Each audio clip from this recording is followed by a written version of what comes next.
Muy buenas, ya estamos en el segundo vídeo. Un vídeo en el que vamos a aprender cosas muy chulas. ¿Cuáles? Pues mira, necesitamos saber de qué tipo es el ataque que está haciendo un cracker o cuál es el tipo de ataque que podríamos hacer nosotros como hackers para comprobar la seguridad de un sistema. Al final se ha llegado a una serie de, digamos, convenciones o una serie de acuerdos sobre qué nombres poner a los ataques informáticos. De esa manera podemos saber mejor cómo clasificarlos y cómo poder trabajar para, resolverlos, investigarlos o simplemente, porque uno quiera desarrollar uno nuevo para poner a prueba la seguridad de algo, ¿vale? Así que si os parece, vamos a ver cuáles son estos. Los tipos de ataque han ido evolucionando con los años, es decir, cuando se inventó Internet o cuando se inventaron las redes informáticas todavía no existían este tipo de ataques. Pero ¿qué ocurrió? Que con el tiempo se fueron desarrollando nuevas formas para poder penetrar en las redes de otra persona o en el ordenador o en el teléfono o en el reloj y, poder sacar información, poder desencriptarla, etc. Vamos a ver cuáles son algunos de ellos. Tenemos en primer lugar un ataque de malware, ¿vale? Que ahora veremos lo que es porque aglutina, bastantes cosas. Después tendríamos un ataque del tipo Man in the Middle, que, nos dice que hay un tipo que se mete en medio, probablemente a fisgonear, claro. Tendríamos después el ataque DDoS, que vais a ver que es una cosa muy curiosa por, el tipo de coordinación que requiere. Tenemos los ataques de phishing, que, probablemente alguno de vosotros ya habrá sido víctima o habrá estado a punto de caer en alguno de ellos. Tenemos los ataques de publicidad chunga o de maladvertising, que son aquellos en los que, hay banners que pueden hacer cositas que nos fastidien. Y después tenemos los ataques de contraseñas, que son muy frecuentes, ¿vale? En ellos, pues, ya veréis que lo que se pretende, por supuesto, es conocer la contraseña y utilizarla para cosas que no se debe. Así que vamos a ir con el primero, con el malware, ¿vale? El malware aglutina a muchísimas cosas que se acaban instalando en tu dispositivo y acaban afectando su funcionamiento. Malware es la unión de dos palabras, de malicious y de software. Así que cuando alguien os diga que, que tenéis un problema con malware, o cuando vosotros queráis de alguna manera probar un sistema a prueba de malware, sabréis que lo que estáis haciendo es insertar un código malicioso que está diseñado para infiltrarse en un dispositivo sin conocimiento de la persona atacada. Hay muchísimos tipos de malware, ¿vale? Los más recientes, por ejemplo, se ven insertados a veces en hospitales, en centrales nucleares, en empresas para intentar, conseguir un rescate, ¿no? Para hacer un chantaje. Son los famosos ransomware, que cogen, por ejemplo, un disco duro y lo encriptan, ¿vale? La víctima de repente ve que sus archivos están encriptados y que no puede acceder a ellos. Y recibe un correo electrónico o algún tipo de notificación en el que se le dice: o me pagas este dinerito o esos archivos van a seguir encriptados, ¿de acuerdo? Después hay otros, como pueden ser los troyanos, que veis que en los libros de Mara se han utilizado en alguna ocasión, que viene a ser un programa que se instala sin tu conocimiento en el ordenador y que de repente abre a un atacante externo pues una serie de posibilidades. Hay troyanos que hasta cogen y te envían algo a la impresora en plan, hola, mira, tengo el control de tu ordenador y estás tan tranquilo en casa y ves que se imprime algo, ¿vale? Yo tenía un amigo con el que jugábamos a eso. Estaba a lo mejor él jugando o estaba yo jugando y, cuando hacíamos pruebas le había metido un troyano o el uno al otro sin darnos cuenta, en mi caso fui yo a él, y estaba jugando a las 2 de la mañana y de repente su impresora empezó y era que tenía un troyano e intenté darle un pequeño susto, ¿no? Pero ya digo, ahí estábamos probando que tenía un defecto en su ordenador, concretamente era un sistema operativo Windows, y simplemente algo que cuando lo parcheó se arregló y él tomó ciertas precauciones, cerró algunos puertos de su router, cerró algunas cosas y ya eso dejó de ocurrir. Después estaban los virus informáticos tradicionales que se propagan solos. Un virus llega a tu ordenador, se empieza a autocopiar, se empieza a expandir y acaba atacando todo tu disco duro, ¿no? Yo recuerdo que el primero que yo tuve fue el Jerusalén, que fue el famoso Viernes 13, pero después de ese ha habido muchísimos. Hablamos de los años 90, pues de los años 90 hasta ahora ha habido muchísimos virus. Así que cuidado con los malware y que sepamos la cantidad de cosas que se pueden hacer con ellos. Después tenemos el famoso ataque de Man in the Middle, de ahí sus siglas MITM, ¿no? En el Man in the Middle, ¿qué hacemos? Pues, como intermediarios intentamos captar lo que ocurre entre un origen y un destino. Es decir, nos hacemos pasar por algo que no somos para que la víctima piense que realmente lo que está haciendo es pasarle, sus datos a alguien que sí es legítimo. Por ejemplo, imaginad que vosotros tenéis una amiga o un amigo al que le estáis o al que le vais a pasar una contraseña. Y por lo que sea, un compañero vuestro de clase lo sabe, quiere meterse en medio y se hace pasar por vuestro amigo o por vuestra amiga, ¿no? Pues eso sería un ataque de intermediario. ¿Qué ocurre? Que estos ataques se hacen cada vez más sofisticados, ¿no? Una web que puede parecer que representa a otra persona y demás, ¿no? No digo una web de un banco que se haga pasar por otra y formulario, porque eso suele entrar más en la parte de phishing, ¿vale? Pero digamos que cuando alguien a nivel personal se mete en una cadena de comunicación para intentar interceptar datos que le permitan atacar a una víctima, estamos hablando de un ataque man in the middle, ¿ok?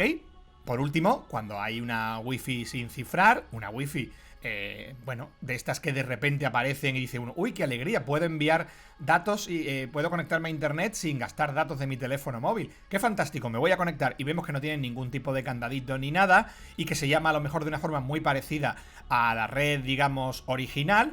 Puede ser un ataque man in the middle. Es decir, cuando uno va, por ejemplo, por el centro de la ciudad, hay que estar atentos porque dice, uy, mira, me voy a conectar a la red wifi de esta hamburguesería que está abierta. Y uno ve que no le pide login ni nada, o que hay una página un poquito sospechosa, pues puede haber alguien que esté haciendo una especie de ataque man in the middle, haciendo, la suplantación, ¿vale? De, otro intermediario, en ese caso, que sería la hamburguesería original o su wifi original. ¿Para qué? Para que vosotros metáis vuestros datos o naveguéis a través de ella y puedan estar observando todo lo que hacéis para utilizarlo después, por ejemplo, en vuestra contra, ¿vale? Vais a ver que con los ataques phishing, como digo, hay muchas cosas que juegan en conjunto, por lo que habrá algunas veces en las que se utiliza phishing para hacer un man in the middle y viceversa, ¿de acuerdo? Después tenemos un ataque que a mí me resulta súper curioso por la coordinación que suele requerir, ¿no? Y es el ataque DDoS, el Distributed Denial of Service. Básicamente lo que viene a hacer esto es decir, vamos a agobiar a un servidor, vamos a agobiar a la víctima para que no pueda, acometer sus funciones. Esto lo habréis visto en más de una ocasión de una forma natural. Por ejemplo, cuando sale un nuevo videojuego y entra todo el mundo en Epic Games para descargarlo, en ocasiones hemos escuchado, uy, el servidor está caído, no se puede entrar. Eso es porque hay mucha gente saturando al servidor a peticiones, ¿verdad? Todo el mundo, como vimos el otro día, accediendo a la misma IP, al mismo ordenador o al mismo, después lo veremos, ¿no? CDN, porque en realidad son muchos ordenadores, accediendo a ellos para intentar hacer lo mismo. Pero ¿qué ocurre si eso lo hacemos de una forma artificial? Es decir, si un ordenador, un servidor web, está tan tranquilo y de repente empieza a recibir miles, millones de peticiones para las que no está preparado, ¿vale? ¿Qué se hace? Pues generalmente se coordinan entre los crackers que quieren que quieren tirar un servidor abajo, se coordinan entre ellos, se instalan un software que envía desde cada ordenador muchas peticiones, como si fuera alguien que quiere ver una web o consultar un servicio web o algo, envía muchísimas peticiones, cada ordenador envía muchas peticiones sin ningún propósito, ¿vale? Con el único fin de colapsar el ordenador de la víctima. Eso lo que hace es que durante horas o durante días pueda ocurrir esto, ¿no? Ha habido ataques de este tipo en los últimos años. Se dice que algunos tenían un origen en Rusia, otros en China. Bueno, la mitología hacker es muy amplia y podemos investigar al respecto, ¿vale?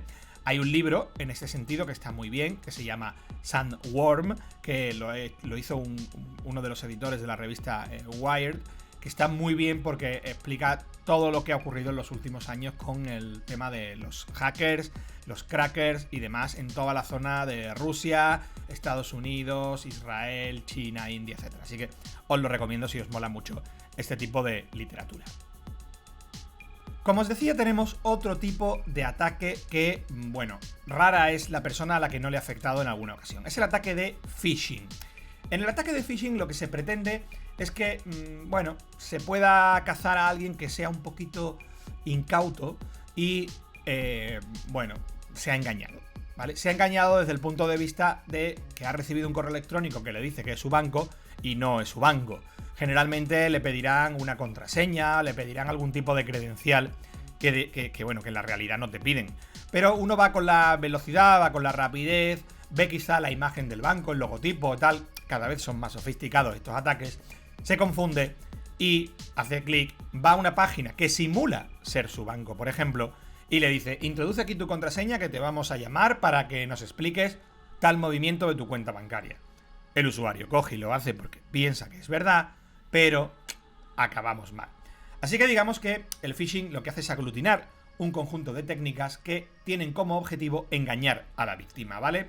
Generalmente, como os digo, el atacante se hará pasar por una empresa, por una institución, bueno, por un hospital, por lo que sea, ¿no? Una ONG de la que somos socios, y nos pedirá algún dato privado que por algún motivo le permitirá más adelante hacer algún tipo de ataque. A día de hoy, este tipo de ataques, los de phishing, son muy habituales, aunque, bueno, cada vez más los proveedores de correo electrónico tipo Gmail o Outlook están más protegidos, de forma que cuando reciben un correo de ese tipo, antes siquiera de que pase a tu bandeja de entrada, va directo a la de spam porque detecta un patrón de ataque que ya ha visto en otros correos electrónicos, ¿no? Así que estad pendientes para que nadie os robe nada con el phishing. La mejor forma de ver que un correo puede ser phishing, le damos al remitente y, aunque digamos no es una fórmula infalible, porque también se puede hacer, digamos, un remitente fake y prácticamente igual, pero si miráis al remitente, generalmente en muchos de los ataques de phishing, el remitente no tiene una dirección, por ejemplo, del banco al que tú vas a atacar. No tiene una dirección similar, o a veces son tan chapuzas que se dejan una dirección de correo electrónico de cualquier sistema gratuito, ¿no? Como ya digo, como Gmail, Outlook, etc. Pasamos a otro tipo de ataque que es muy habitual y que, bueno, especialmente afecta a todas aquellas personas que van buscando a veces software gratis y ese tipo de cosas, ¿no? Son los ataques de maladvertising. Digo esto del software gratis porque en sus inicios también a veces se colaba esta publicidad en webs legítimas, ¿no? ¿Qué hace esta publicidad? Bueno, pues como muchos de los ataques que hemos visto, lo que intenta es engañar a la víctima. ¿Cómo engaña a la víctima a uno de estos ataques? Bueno, pues generalmente de la manera que nos engañan siempre. Nos hacen una promesa muy cool, algo muy guay, algo del tipo: descárgate la última versión de Subway Surfers y obtén monedas infinitas. Este caso concreto lo vi no hace mucho en el teléfono móvil de mi sobrino Carlos. Resulta que me iba diciendo en un viaje a Salamanca que tenía una versión de Subway Surfers súper chula, en la que tenía monedas infinitas. Y yo decía: wow, ¿y eso? Me la he descargado de una web y tal. Al rato, cuando llevábamos como 1 hora o 2 horas, me dice: qué raro, se me acaba la batería mucho más rápido que antes y el teléfono está muy caliente. Y yo le decía: Carlos, probablemente creo que tienes un problema con el Subway Surfers que te has descargado. Y efectivamente el juego, al que había llegado por una publicidad aparentemente, digamos, inofensiva, ese juego estaba modificado. ¿Para qué? Para minar criptomonedas desde su teléfono Android. Es decir, mientras él estaba jugando, había otro proceso paralelo que estaba minando criptomonedas para un hacker que podría estar, vete tú a saber, en Hawái, en Rusia, en la India, en España, en cualquier sitio. Él, pues simplemente, bueno, digamos que había picado el anzuelo y había dicho: uy, voy a hacer clic aquí porque este juego es gratuito. Generalmente, ya os digo que ese tipo de publicidades las encontraréis en páginas que de alguna manera te ofrecen algo de la tipología too good to be true, ¿no? Algo demasiado bonito para ser verdad. Cuando algo es demasiado bonito para ser verdad, generalmente es que no es verdad, o que el pago eres tú. Es decir, que alguien está buscando o robarte datos personales o, bueno, sacar potencia de tu dispositivo y poder, ya digo, hacer cálculo de algún tipo, o utilizarte como proxy para dar un salto a otro sitio. Ya lo veremos más adelante, pero eso significaría que tu teléfono móvil es un sitio más por el que saltan las peticiones de un hacker a la hora de ir a otro sitio, ¿no? A la hora de ir, por ejemplo, a otra víctima. Eso que hace que sea muy difícil poder detectar el origen de un ataque, ¿no? Imaginad que vosotros fabricáis una publicidad de este tipo, un maladvertising, que acaba hackeando muchos teléfonos y que los convierte en proxies. De forma que tú quieres hacer una petición para atacar una página web y va saltando entre los teléfonos móviles de las personas que han sido atacadas, ¿no? como veréis, pues sería muy difícil después volver a hacer el camino de vuelta para saber dónde estaba ese atacante. Por último, tenemos los ataques de contraseña, que son también, casi como decíamos al principio con el malware, de los primeros que se ejecutaron, ¿no? En el mundo contraseñas podríamos tener un ataque como el que ocurre en el tercer libro de Mara, con Keylogger. No voy a decir nada porque sería un spoiler, pero sabéis que hay un momento en el que alguien inserta un keylogger en un ordenador y bueno, lo que pretende es capturar las pulsaciones de contraseñas y demás que se hagan, ¿no? Pero después hay otros ataques que se hacen sobre las contraseñas. Por ejemplo, los ataques de fuerza bruta. Imaginad que yo tengo un archivo de contraseñas y quiero, bueno, saber cuáles son esas contraseñas en texto plano, porque generalmente las contraseñas suelen venir cifradas, ¿no? Bueno, pues yo puedo empezar a probar millones de combinaciones hasta ver, digamos, cuáles son las contraseñas adecuadas de un sistema, ¿vale? A veces el ataque de fuerza bruta se hace directamente sobre la página de login, aunque ya hoy en día prácticamente todos los sistemas tienen una protección para que si alguien intenta probar muchas combinaciones te bloquee unos minutos, ¿no? De hecho, en Playhacks, si intentáis entrar y os equivocáis más de 5 veces, veréis que os bloquea el usuario, como ya le ha pasado a alguno de vosotros. Como os decía, ataques de contraseñas hay muchísimos, ¿vale? Y bueno, para evitarlos, generalmente lo que hay que hacer es, en primer lugar, no repetir tu contraseña en muchos sitios, ¿no?